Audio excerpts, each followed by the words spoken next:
For the most part of 2021, I have used the Redmi Note 10 Pro without a pouch or a screen guard for about 4 months, yeah, approximately 4 months. In this video, I'll be sharing with you why I chose this device and, in my own opinion, why I feel this is a good buy, or rather, why this is a best buy of all the mid-range phones I've tested in this same price range. So, we're starting with design.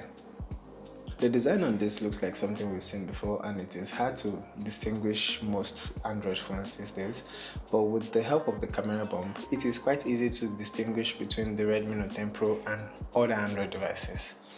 So the camera bump has a two-layer thing going on. It actually has a glass layer beneath and then the camera bump on top. So it gives it this premium look, and I think it also has a premium thing written on it. Xiaomi also maintain the curves on the back of their devices, but on the Redmi Note 10 Pro it is less curvy but very comfortable to hold. The top and bottom are flat, so you can have your phone standing or standing the other way around like other more expensive phones. And something I also noticed is the speaker grills. These are looking so simple, yet it has this kind of premium look. And they're also stereo speakers, which does the job really well.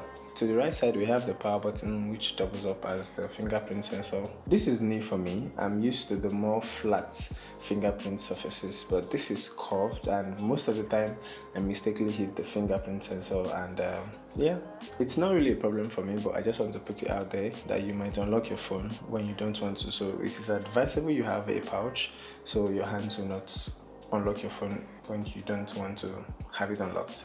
And to the left side, we have the SIM card tray, which houses 2 nano SIM card and a micro USB for extra expansion, which I don't really think you need if you're getting the 128GB of storage. And to the top, we have the microphone and the sensor for remote controls. The color options on the Redmi Note 10 Pro are very okay, but one problem I have is the textures. Now the black has a more glossy texture, while the rainbow looking one, the one with the blue thing going on with the white and all, have a more matte feel. Also the one with the bronze color has the same matte feel. I love black. Black is actually my favorite color. So if I was to choose between the glossy black and the matte feel of other colors, I would still go for the black, even though it is glossy and it would show the scratches easily. So let's talk display. It is actually getting harder to find a bad display on a mid-range phone in 2021.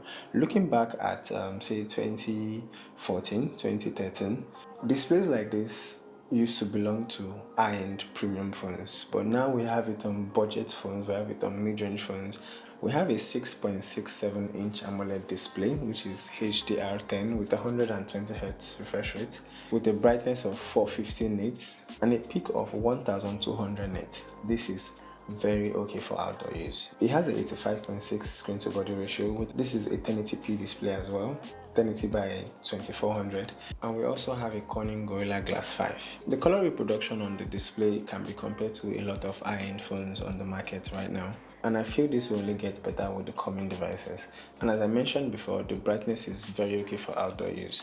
But one thing you should note in mind is that this being an AMOLED display doesn't mean it will give you that same color contrasty look like on the Samsung devices. But what you can do is go to the settings, go to display, then you can change the color scheme to whatever settings you find more preferable.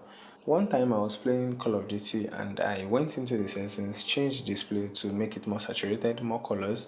I went back into the game and I was loving what I was seeing. I could not bring myself to change the display settings anymore. One thing that Xiaomi did that I really appreciate, that they really made use of the AMOLED display. They played with a lot of colors with the always on display, and this gives really cool effect when you get text messages. You can do this also in the settings, in the display settings. On the high-end phones, the 120Hz refresh rate is not the same as the 120Hz refresh rate on a mid-range device or a budget device. The chipset also has a very big role to play in the refresh rate.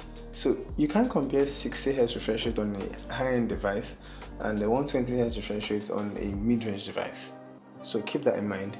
So if you want a fluid experience as what you would get on a high-end phone, always keep it to 120Hz refresh rate. Since we have 5000 mAh battery on this device, so you would have plenty of hours of usage on the 120Hz refresh rate without looking to plug in your device anytime soon. So let's talk software. One thing I like about the Redmi Note 10 Pro is the second space. Okay, first, this is running the Android. This comes with the Android 10 and the MIUI. Then going back to what I mentioned earlier, the second space is one part I really appreciate. There are apps that could do this for you on other Android devices, but there is nothing as cool as follow come something. You know, follow come means when something came with the phone instead of you having to install and all. And one of the reasons why I shifted my attention to Apple was because of privacy. I've had my phone stolen 2-3 times, and I don't want to experience all of that again. So I choose to use Apple. With the kind of privacy I've been enjoying on the Samsung Knox and the MIUI, I think I am here to stay. The second space technically creates another phone inside your phone, like a second user, which I think is really cool. You can have separate things for separate person or separate phones for separate reason inside the same phone. How cool is that? So overall experience of the software has been very okay. And how have you been enjoying this video? Do you like what you see and what you hear? Hit the like button. I really would appreciate that, because it will go a long way. It will make more people see this video, and that will be really helpful to me. So thank you in advance. So let's talk camera. The main camera is a 108 megapixel f1.9 wide lens. Then we have the 8 megapixel ultra wide. Then we also have the 5 megapixel macro, then the 2 megapixel depth, which is capable of shooting 4K videos at 30 frames and 1080 at 60 and 30. So looking at the specs already, 108 megapixel and all of that, you'll be like, oh wow, this is going to be mad. Well, yes, it is.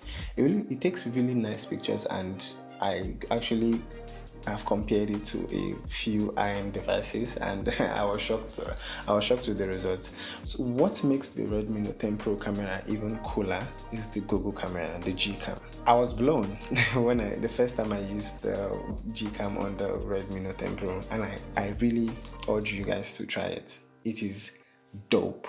Trust me. I don't say dope all the time, but it is really dope. You get to look at your main camera and you'll be like, is this the same phone or different phones? Like, especially from the front-facing camera, which is a 16 megapixel wide lens, which shoots 1080p videos and also 720p. I was surprised with the result I got with the Gcam compared to the result I got with the stock camera app. The Gcam is more natural than the stock camera is. Okay, it's like when you carry your face and go to the makeup artist, and the makeup artist did the bad job.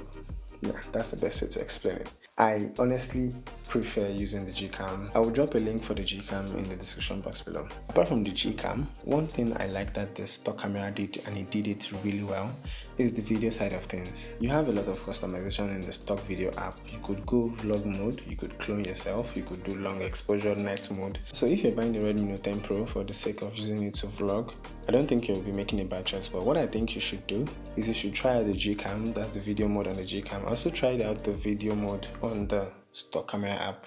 You have a lot of features to play around with, which I actually enjoyed. It is embarrassing when I plug the Redmi Note 10 Pro and my Note 9 is still around 20% and I already have full charge on the Redmi Note 10 Pro. It is really annoying. It charges via a Type-C USB with a 33 watt fast charger, which is included in the box. And we also have a TPU case in the box, which you can use, but I decided not to use. I don't really enjoy using cases. And as I mentioned, I have used this for 4 months without a pouch, nor a screen guard. To round this all up, I feel the Redmi Note 10 Pro is an amazing buy. It is consistently good compared to most devices of the same price range that I have tested. I would beat my chest and recommend this to anybody who is looking to go into vlogging. You're a gamer, you spend a lot of time on your phone and you don't, or power supply is just a problem in your area. The Redmi Note 10 Pro is a very good buy. So yeah, there you have it. The Redmi Note 10 Pro, the best mid-range phones I have used in a while, and I still enjoy using, and I would recommend to anybody in a blink of an eye. Alright, do you have any questions for me pertaining this device, or do you think I skipped a part out that is really important to you or significant to you? Let me know in the comments below. I would love to answer, and hopefully this helps someone in making a very good purchase decision. My name is Tekmoyo. I would see you in the next one.